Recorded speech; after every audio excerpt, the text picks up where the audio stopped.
Hi there, hope you're having a pleasant day wherever you may be. Today I find myself completely surrounded by North America, that is. That's right, I'm at the Geographical Center of North America in Rugby, North Dakota.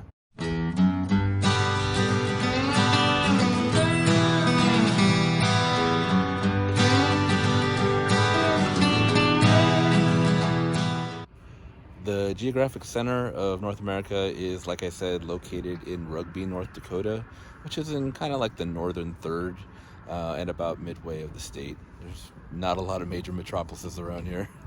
Yeah, we're doing another Geographic Center of a place. For those of you that have been playing along, I've been to the Geographic Center of California, and I've been to several places that lay claim to the Geographical Center of the United States. If you'd like to check out either one of those videos, go right ahead. But what do you say we get back to this one? So for starters, the Geographic Center of a location means absolutely nothing. It's basically just a little bit of trivia, a little thing for the tourism boards of cities to promote and get people to come visit. They're just quirky little geographic oddities. That's all they are.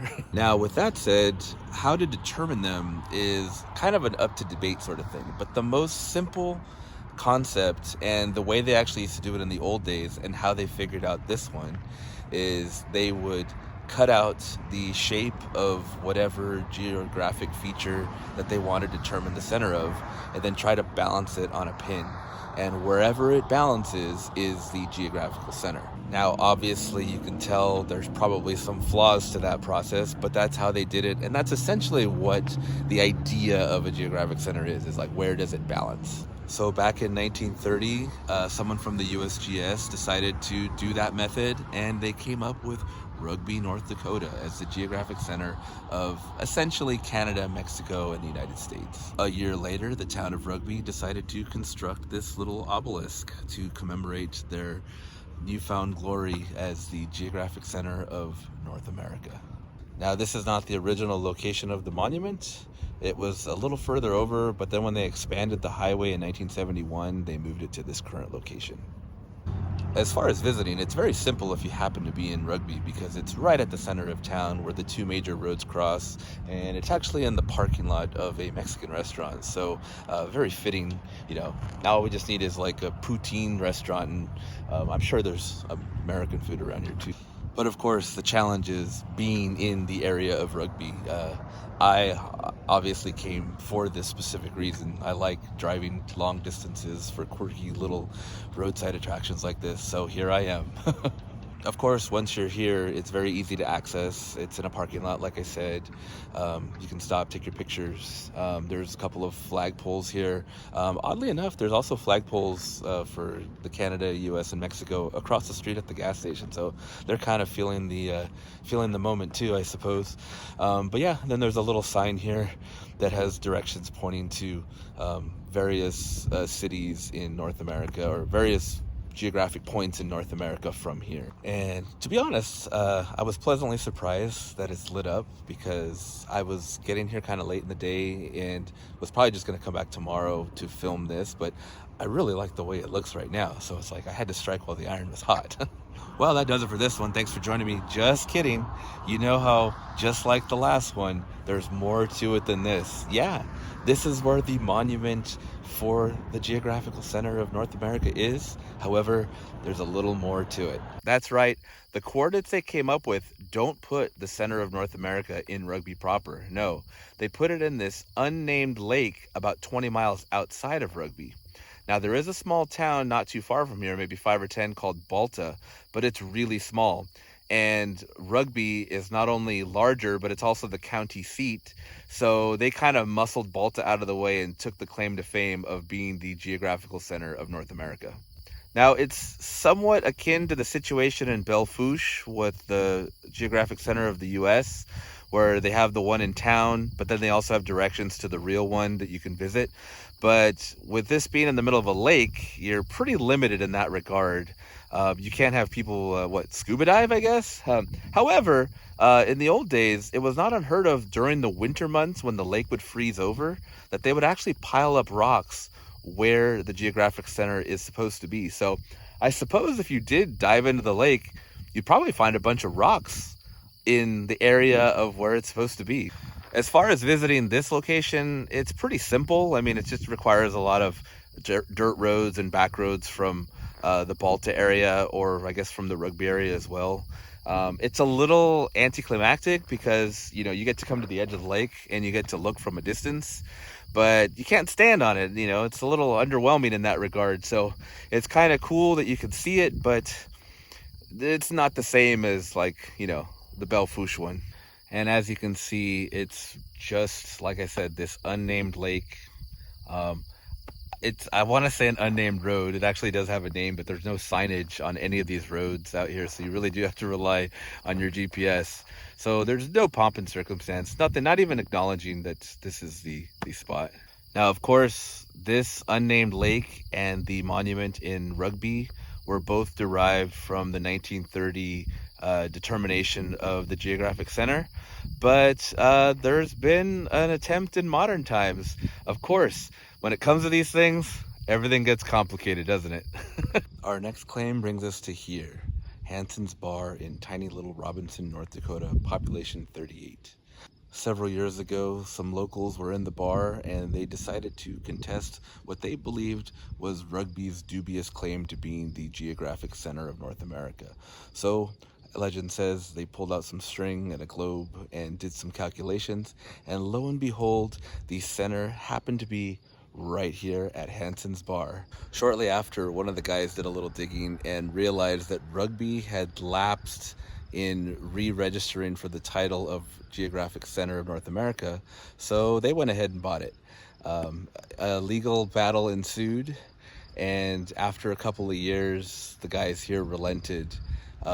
However, as part of their registering, they got an official letter that said that they are the Geographic Center, and they put a little spot on the floor in the bar, which I've seen pictures of online, and those two things they didn't give up. However, legally, they are not allowed to declare themselves as the Geographic Center anymore. That hasn't stopped them from having a little fun with it. Now, the sign also claims to be the oldest bar in North Dakota, and as far as its operating hours, it says they're very sporadic. It says that oftentimes on the weekends, it's around 5 o'clock they'll open. Right now actually is a weekend at about 5, but it doesn't look like it's opening. However, you can text the owner and he'll let you in if he's available. Maybe some other time I'll be wandering through southern North Dakota and the bar will happen to be open, but until then, I'm going to continue on. Now, as far as visiting this one, it's just like I said, in the little town of Robinson. Again, sort of a middle of nowhere area of North Dakota. So, like I said, being in the area is the hard part. But once you're in the area, you just drive into town and you can look at the outside like I am. If they happen to be open, go in there and grab a beer, I suppose. As for me, this is as close as I'm going to get to this particular claim of the Geographic Center of North America. Of course, there is a little more to it. And that brings us to here, a relative newcomer to the game. It was in the late 2010s that a scientist from Buffalo, of all places, determined that by his calculations, the Geographic Center of North America was actually here in this spot, about 4 miles outside of a town called Center, North Dakota. Now, the center is just a coincidence. It was named because it was the center of Oliver County, the county that it's in. It has nothing to do with the geographic claim, just a happy little coincidence. Shortly thereafter, some folks in town decided, hey, our claim is just as credible as the other ones. Let's make a little tourist attraction out of it. So they decided to dub this one the Scientific Center of North America because it was based off of a scientist's results. And in addition to putting up a sign, they also decided to commemorate it with a big giant rock from a nearby quarry. Now, the reasoning was, hey, if you want to try to strip us of the title, you got to move this big ass rock. So, I mean, come on, you can't argue with that kind of logic. You know, at first, I thought these signs were kind of ridiculous until I came to think, oh shoot, what if you want to stand on the center? You got to climb the rock. This piece of rock is very tempting to want to climb, but my 2 attempts were spectacular failures. Being overweight, not flexible in my 40s just does not add up to me climbing on top of that. If I was a younger man, I probably could have done it because I think I could, but not now.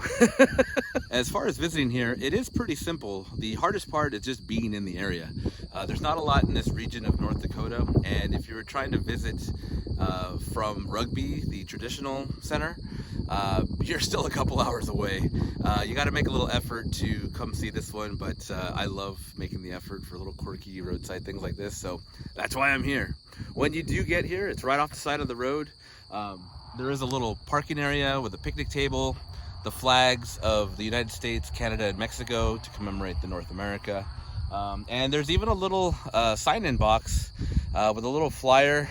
Unfortunately, the flyer has more to do with the surrounding area and center, things you can see. But you can sign in and yeah, that's your visit. Now, just as an aside, I feel like this one is very reminiscent of visiting the Geographic Center of the Lower 48 near Lebanon, Kansas. Just the experiences are very similar. There's the little town that you drive through, then you're a few miles outside, you pull over to this little roadside attraction. You know, you got your little, there's a little less pomp and circumstance at this one. There's a lot more in Kansas, but it still has the same feel. It's got a little picnic table, it's got the flags, you know, stuff like that. So, you know, just one of those little things I thought. The Scientific Center of North America. Which one is the right one? We'll never know. Having been to all 4 claimed locations, this one's neat because it's got like that civic pride kind of thing to it for Rugby, you know, the little obelisk. It's pretty cool. I was disappointed in the lake, not because I already knew it was in the lake. It wasn't like it was a surprise, but unlike the one out in the field for the US, it just didn't feel the same. The bar one is kind of funny. It's more of a joke than anything, not really serious. But I think that my favorite one probably is the one outside of Center. That one just kind of felt the most like, you know, it's got the little off to the side of the road. It's the location that was determined. And by all accounts, that seems to be the most accurate one to date. So I think that's my favorite. If you want to try to visit all 4 in one day, depending on where you're starting from, look to spend half to 2/3 of the day driving around. And but to me, stuff like this is worth it. I loved it. I had a great time getting to all 4. So, you know, take with that information as you like. Well, that does it for this one. Thanks for joining me on this trip to visit the Geographic Center of North America, all 4 of them. I hope you found it interesting, hope you found it informative, and maybe it'll encourage you to come check out any one of these for yourself. With that said, I guess I'll see you on the next one.